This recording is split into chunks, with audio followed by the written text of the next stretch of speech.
My name is Joyce Fisher. I'm 30 years old, a financial analyst living in Fort Wayne, Indiana. I worked for years to buy my condo, the place I now called home. Life was steady, predictable even, until one Saturday afternoon, when everything changed. I was lounging on the couch, scrolling through my phone after a long week of number crunching at the office. The quiet hum of my condo was interrupted by the doorbell ringing. Not once, but 3 insistent times. I opened the door to find my parents standing there, bags at their feet, their faces a mixture of exhaustion and something I couldn't identify. "Joyce, we need to stay with you," my mom said, her voice trembling slightly. "We lost our house. Bad investments. We have nowhere else to go." I froze. My parents had always seemed organized, careful, and in control. Seeing them like this, suddenly desperate and calm at the same time, didn't make sense. My dad added, "It's just temporary, sweetheart. We'll figure it out." Yet, his eyes darted away from mine, and something about their demeanor felt rehearsed, unnatural. I let them in, partly out of habit, partly because I was their daughter and could not turn them away. They dragged their bags into my small entryway, filling the space with the weight of their presence. My mom hugged me tightly. "You're such a good daughter, Joyce." My dad muttered about getting back on their feet, but I noticed the practiced rhythm of their words, as though they'd rehearsed this scene before. "Sure, you can stay a few days while you sort things out," I offered, keeping my voice neutral. They smiled, but the smiles didn't reach their eyes. That night, I couldn't sleep. Their story didn't add up. Bad investments? They owned their house outright. No mortgage, no debts I knew of. How could anyone lose everything overnight? I texted Scott Hayes, a college friend turned lawyer, asking him to check property records. By the next morning, my parents acted like nothing had happened. My mom was bustling around the kitchen, making coffee and pancakes, chatting about old vacations. My dad fiddled with a cabinet, commenting on the need for a man's touch. Everything seemed warm, almost comforting, but staged. They were too comfortable, too at ease, as if they had claimed my condo as theirs. "So, what's your plan?" I asked casually over breakfast, trying to sound light. My mom's fork froze mid-air. "Oh, we're still figuring it out," she replied quickly. My dad chimed in, "Don't worry, we won't be a burden." Yet neither looked at me while saying it. By lunchtime, my instincts screamed that something was off. I stepped onto the balcony, called Scott again, and asked for updates. He promised to pull the records, but my parents' behavior gnawed at me. They were vague, too calm, almost proud at times, like nothing had been lost. They mentioned my brother in passing, a constant reminder of the golden child they had always favored, yet he had not contacted me in months. As I watched them that afternoon, their comfort unsettled me. My mom rearranged pillows, calling the condo home. My dad sprawled on the couch, flipping channels. Their actions clashed with their story of despair. I kept my questions light, probing without confrontation, but their avoidance only tightened the knot in my stomach. Something was brewing beneath their polished act. The next morning, my suspicions grew. My mom made breakfast, humming softly, her warmth performing a familiar family scene I longed for as a child, but it felt hollow now. I asked casually about new housing plans, and both dodged with vague replies, mentioning my brother's new venture but avoiding details. My skin prickled. Scarlett Stone, my brother's girlfriend, had always seemed charming, and rumors of her influence began to fit with the story my instincts were weaving. By that evening, I felt like a stranger in my own home. My parents moved through my condo with a claim too comfortable for those supposedly desperate. My mom reorganized my spice rack, saying, "This will make cooking easier for us." My dad hung an old family photo without asking. Every step they took felt like a quiet assertion of ownership. I held back, careful not to confront them prematurely. I needed proof. I needed Scott's records. By the weekend, the tension had become unbearable. My grandmother Clara visited, her presence a comfort. I explained everything. Her sharp eyes immediately caught the lie. "Joyce, they didn't lose anything," she said. "They sold their house last month. $950,000 straight to your brother." Scarlett Stone pulled them into it. They always favor him. My world tilted. My parents weren't victims. They had funded my brother's new house and now expected to live in mine as a safety net. Their act of desperation had been a calculated move, and I was in the middle of it. Clara's words hit hard. They didn't tell you because they knew you'd question it. You're not like him. You have a head on your shoulders, and they couldn't risk you poking holes in their plan. Anger, betrayal, and clarity collided inside me. My parents had lied, manipulated, and acted like victims to secure a home at my expense. And my brother, blindly or not, was part of their scheme. I wouldn't confront them yet, not until I had all the proof. But the line had been drawn. My home, my sanctuary, would not be claimed by deception. The next morning, I woke with a knot of determination in my chest. Scott had promised to send me the property records, and now I had a clear plan forming. My parents were in the living room, my mom knitting and my dad flipping through a magazine as if nothing had happened. But this time, I was ready. I stood in the doorway, clutching Scott's email with the deed transfer details. "We need to talk," I said, my voice steady and cold. My mom looked up, startled, knitting needles frozen midair. "What's wrong, Joyce?" she asked, her tone far too sweet.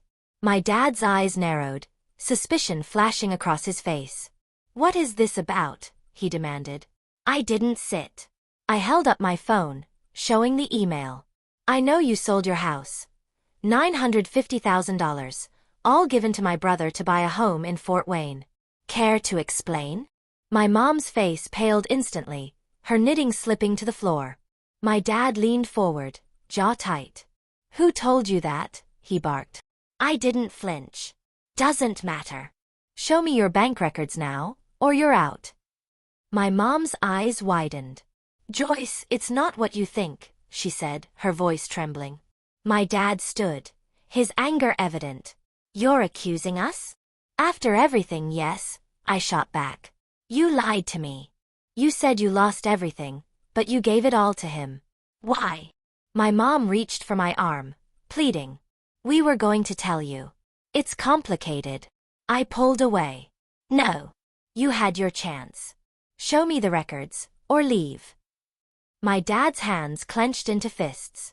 "You don't get to talk to us like that," he growled. Before I could respond, he slapped me across the face. Shock froze me in place, the sting burning through my cheek. My mom gasped but didn't intervene. "How dare you?" I whispered, voice trembling with fury.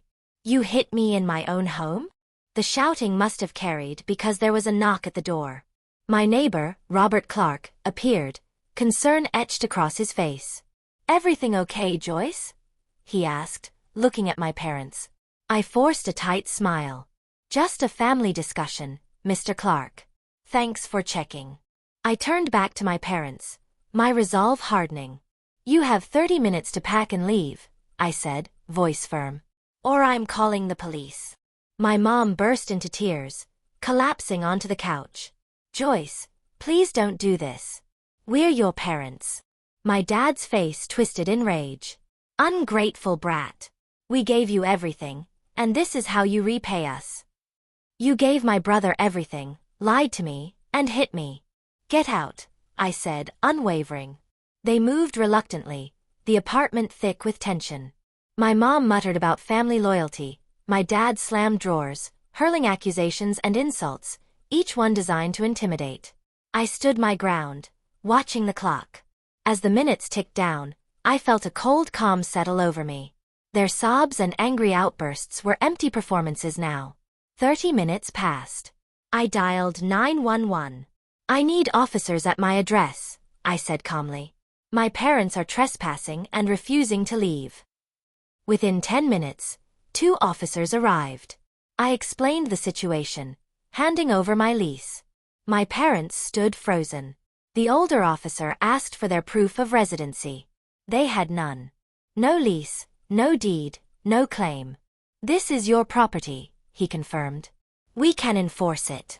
My dad exploded, threatening me, but the younger officer stepped between us. "Back off. Threaten her again, and you're leaving in cuffs." My mom clutched his arm, sobbing, pulling him back. They hesitated, then reluctantly began packing their bags, muttering accusations as they went. When they finally reached the door, my dad turned to me one last time. "You're no daughter of mine," he spat. I didn't flinch. "You made that clear when you chose my brother," I replied, voice steady. My mom reached out, trembling. "Joyce, please." I stepped back. "We're done." The officers escorted them out. For the first time in weeks, silence filled my condo. It was mine again, though the cost was a family I no longer recognized. A few weeks later, I found peace. I blocked their numbers and emails. My grandmother Clara kept me informed. My parents had gone to my brother's house, thinking it would be a refuge. 3 days later, he kicked them out. Arguments, tempers, and clashes over control left them in a cheap motel, pride shattered. Meanwhile, my brother's so-called startup, fueled by $950,000, collapsed. Scarlett Stone, his girlfriend, vanished, leaving him with debt and failure. My parents had thrown everything into a dream that was never theirs to control, only to face ruin themselves. But I refused to let their lies tarnish my reputation. I called Scott. "Can we sue for defamation?" He didn't hesitate. "Absolutely. We have a case." We filed a lawsuit. Neighbors, including Robert, testified, and the court ruled in my favor. My parents were ordered to retract their statements and pay a settlement. They didn't show up. I didn't care about the money. It was about clearing my name. Through it all, Clara remained my anchor. Weekends at her house reminded me of the strength in my family line and the women who refused to break under pressure. Her words became a mantra. "You did what you had to, Joyce. Never feel guilty for protecting yourself." After the legal battle concluded, my condo finally felt like my sanctuary again. The silence was no longer heavy. It was a relief, a quiet peace I hadn't realized I needed. I'd blocked my parents' numbers, emails, and every possible channel of contact. Their lies and manipulations could no longer reach me. Clara, my grandmother, continued to be my anchor.